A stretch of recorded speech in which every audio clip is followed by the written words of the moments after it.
Thanks very much indeed, and thanks very much for inviting me. As you can tell by the accent, I'm not actually Scottish, but I've lived and worked up here most of my life. And I wear numerous hats, one of which is as a board member and indeed the first chairman of Tweed Forum. But I'm also going to be talking about another EU Interreg project, which we're heavily involved with. So hello to Alice from Building with Nature, which is the North Sea region Interreg one. And as you'll see, I've been involved in that. And I've also in my past life been a director of the Scottish Environmental Protection Agency. So I've been sort of sunk in water all my life. It's probably nominative determinism being called sea spray. So what I'm going to cover is a brief introduction to Tweed Forum, because I think that's quite important to understand where we've come from and how we work. Then look at how we work itself, where we see nature-based solutions, why we think they're so important. Where do ideas come from? How do we prioritize it? And then I'm going to run very quickly through 3 examples at different scales and different origins to give you some ideas. There's some websites at various points, my email's on the beginning, so please feel free to email afterwards and we'll share information with you. Tweed Forum, it's a charity, a limited company, it's been going for 30 years, and it really does what it says there, promote the wise and sustainable use of the whole Tweed. Through holistic integrated planning. For those of you who don't know where the Tweed is, it's that bit that the English and the Scots have been fighting over for centuries. 16% is in England, 84% is in Scotland. Most of the fighting is now done on the rugby field. It's a low density area, and Tweed Forum itself goes back to 1991. And what's critical to understand is it's an embracing organisation. So who are we? Well, technically we're a limited company and a charity, and there's 8 staff and an independent group of trustees. So the trustees don't represent the Borders Council or RSPB or National Farmers Union or anything. We all got our own areas of specialism. So we've got farmers, we've got business people, we've got environmental people on the actual board. But as you can see, it's cross-border, so we get twice as many. We get the view of Northumbrian water, for instance, on one side and Scottish water on the other. And that's really useful being cross-border because, you know, the salmon don't recognize the border, neither do the birds. But actually, we can play off, we can pick the best from either side. You know, how do the English or the Scots solve something? So it's actually a really good melting pot from that point of view.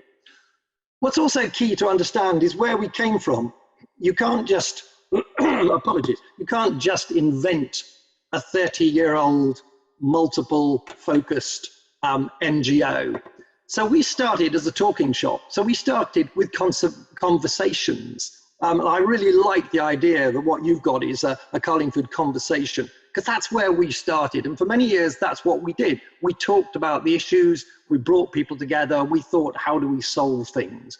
No power, just all of us with an interest and enthusiasm. But in 1999, we formed a limited company, and indeed it was me who did that with a group of others. And we delivered the first ever Heritage Lottery program at a catchment scale. We actually worked to make the rules up with the Heritage Lottery as we went along.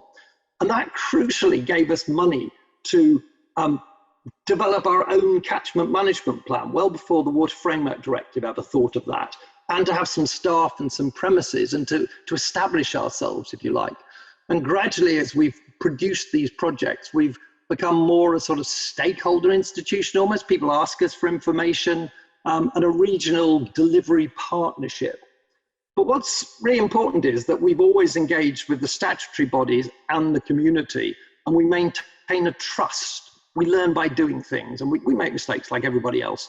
And we've had this increasing scale of ambition, but it's all about multiple benefits. It's not just about fish, it's not just about paths, it's not just about castles or anything else like that. So how do we work? Well, we see ourselves as a trusted intermediary. We sit in that bit between the regional, national priorities, you know, the Water Framework Directive, the Scottish Biodiversity Strategy, or whatever it is, and the community ideas and the concerns, whether it's individual farmers or community groups. And we try and align and gain maximum benefit for being able to face both ways, if you like. So, as I say, we have our own Tweed Catchment Management Plan, but we're very aware what the Water Framework Directive Plan says.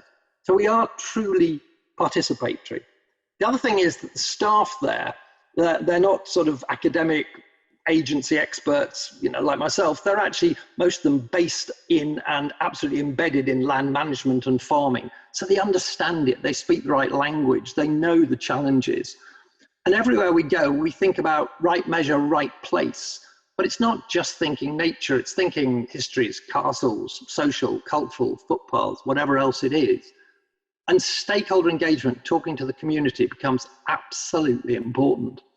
And when we see and understand policies and political goings on, we actually try and look at the opportunities that, how might we use the fact that the Scottish Government have declared a climate emergency, or that we have a biodiversity crisis? Is there a way we can positively bounce on the back of that? And as an organisation, we always say we have 4 roles, and I'm mainly going to talk about the first one, which is this meeting space for debate. We don't have any powers. So we can go on a farm, because we're not the Scottish Environment Protection Agency. We're not going to see that you've put your silage clamp far too close to the river.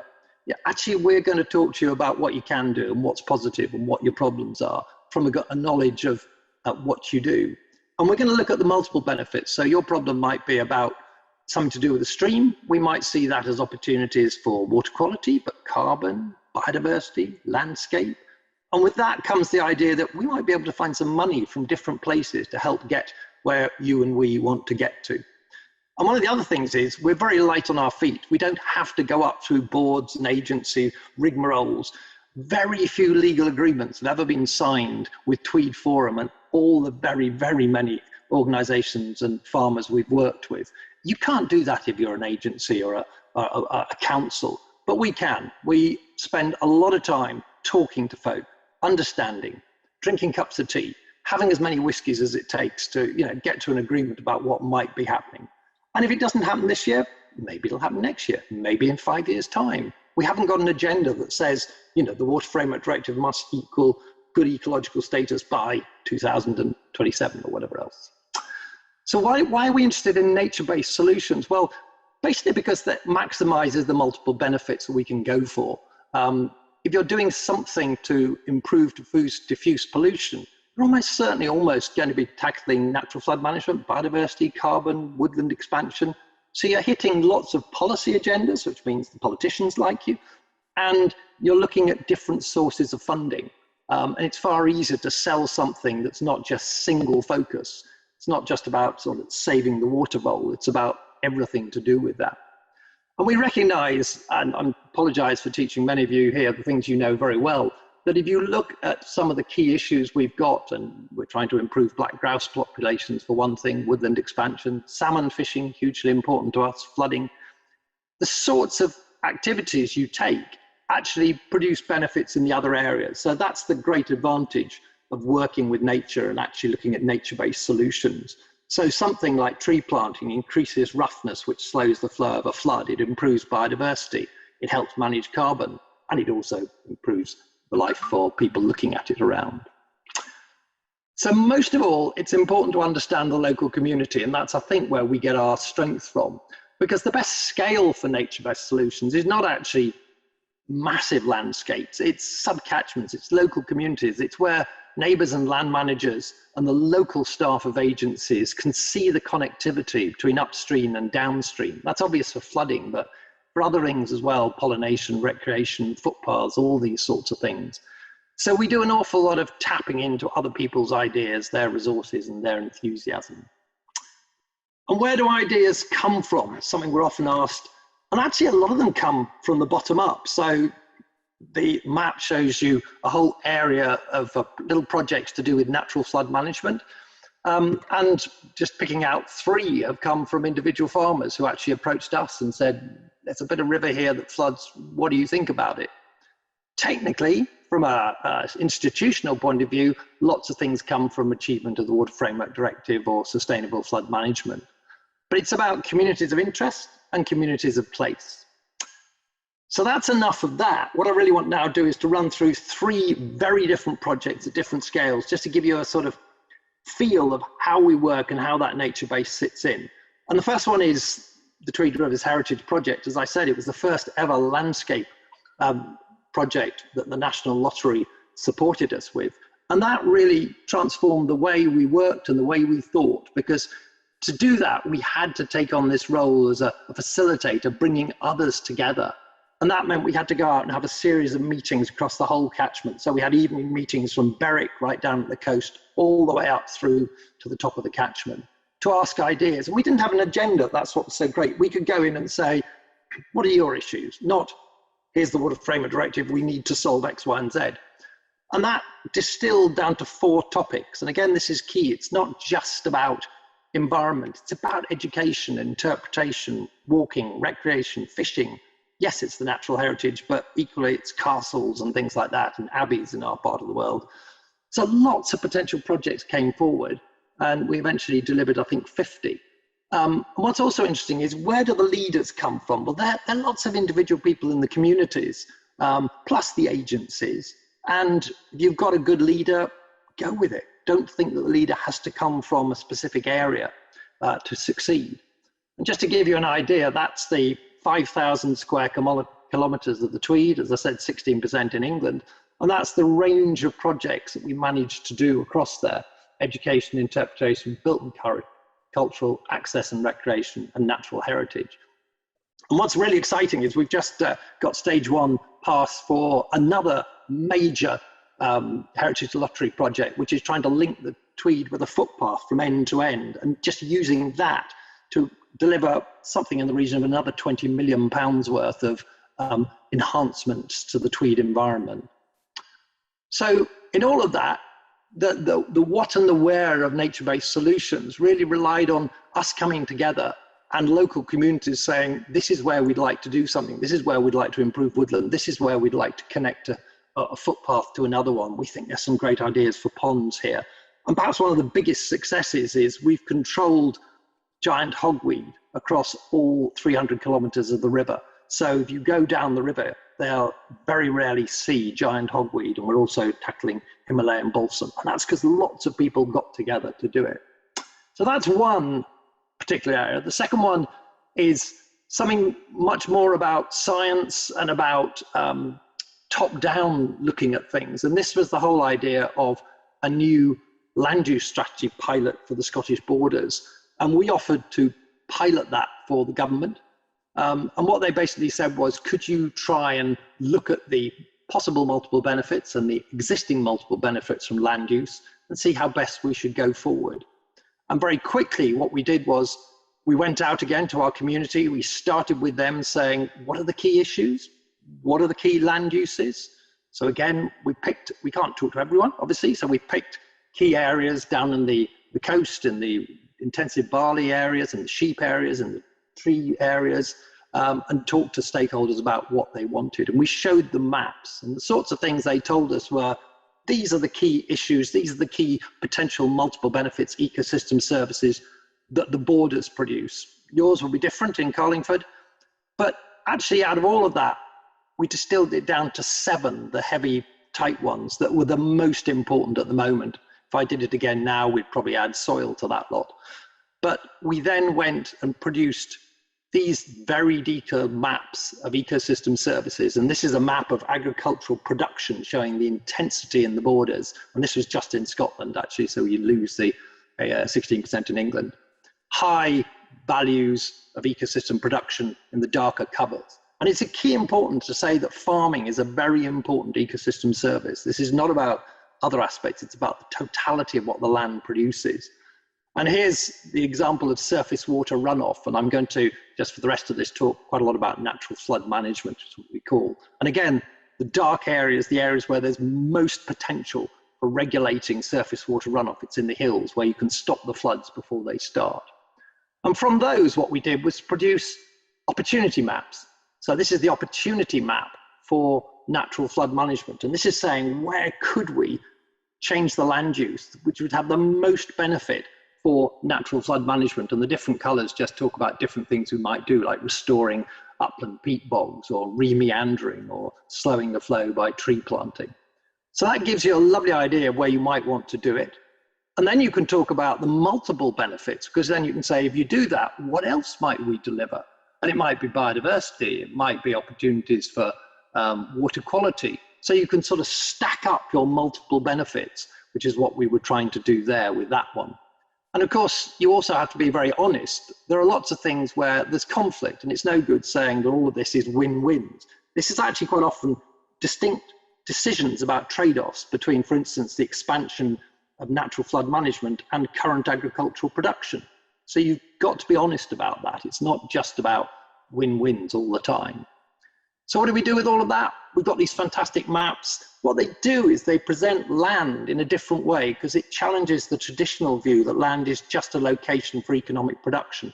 It talks about all the other hidden aspects, and some of these are very difficult. They're cultural, they're landscape, but there are also things like biodiversity. And we can use that, to make decisions. And just one example, when we came to the Hoyk flood alleviation scheme, Hoyk is the town in the top right-hand corner there, Scottish Borders Council asked Tweed Forum to go and talk to farmers in the catchment and to identify where areas were that we could plant trees to help slow the flow down before the flood got to Hoyk. And with those maps, we were able to work out where to go, which farmers to engage with. My final example then is the EU Interreg one that we're doing. So as I said, hello to Alice from Building with Nature. We're working in the North Sea region. So this is with the Netherlands, Belgium, Sweden, mainly, and ourselves. And this is Scottish Government's long-term study on a 69 square kilometre sub-catchment of the Tweed to look at how effective nature-based solutions are in reducing flood risk and restoring habitats. And key, working with landowners all the time. If you want the details, that's the project website. And this is comprehensively monitored. Again, if you're interested in any of these, please come back to me. But this is perhaps the most comprehensively monitored catchment, certainly in Scotland and possibly in the United Kingdom. All of those things have been monitored amongst many others. It was the beginning about asking where we do these things, and the importance was the study, which talked about where we might do physical restoration, what we might do, and prioritized it. So the first output was a map as detailed or as undetailed as this. So this is far more easy to do than those detailed ones I showed you earlier on of the whole Tweed. And this just was a scientific view and a policy view about what you might do in the uplands or on the main floodplains to actually slow the flow and create better biodiversity, better habitats. And it's everything from re-meandering straightened channels. These channels were straightened in about 1790. Through to stocking density, lots of woodland planting, ponds, breaching banks. Then we have the CRE bit, because that's a target list. And this one came from policymakers and researchers. You can have a target list from local desires just as much, which was perhaps what the first one was. And we gave that list to Tweed Forum, the trusted intermediary. They went and spoke to the land managers. So it wasn't the academics, it wasn't the policymakers, it wasn't the agencies. And as I said, some places the land managers just said, yep, great. Other places the land managers said, no, can't do it. And from that, we've developed work with 20 farmers in this particular 69 square kilometres. We've put in all these high flow log structures. Think of a beaver, rapid movement, creating a little pool by felling a tree. Well, we've done it without the beavers, though beavers are rapidly expanding in Scotland.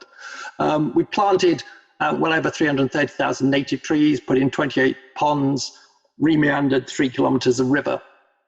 And you can see the sort of scale we're doing in here. We've certainly improved the ecological status.